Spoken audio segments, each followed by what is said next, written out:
Vaikai iš čia išeina atsipalaidavę. Čia tu turi nugalėti savo baimės, patiri tą visą gamtos poveikį. Tai yra daugiausia taisyklių turintis sportas, bet buriuot gali kiekvienas. Kiekvienam tėveliui turbūt malonu matyti savo vaiką gebantį valdyti tą valtį ir pats vaikas laimingas būdamas ant vandens. Vairuotis trunka gana apie 3 valandas ir jie visą laiką tai praleidžia ant vandens. Išbūti ant vandens, pučiant vėjai tikrai nėra lengva nei suaugusiam, nei vaikui.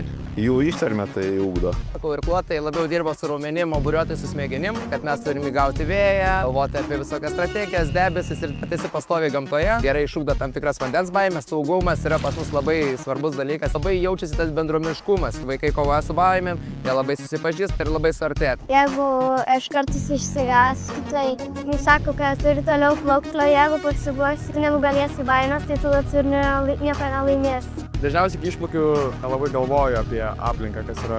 Galvoju apie taip, kaip man geriau plaukti. Dažniausiai su savo mintim būnu, apmastau viską, man padeda taip susikaupti, ramybėj pabūti. Prisivedinti savo smegenis ir tikrai pamiršiu viską, kol plauksiu ir kol būsiu ant vandens. Nes šitas sportas labai padeda. Tai nėra nei vieno, kuris netiki, kad tai yra geriausias sportas. Mes visi tuom kvėpuojam, gyvenam, kai mes netreniruojam, mes patys buriuojam, kai neburiuojam trakuose, buriuojam mariuose, jūrose. Čia kiekvienas vaikas atranda savo vėją, savo komandą ir savo drąsą.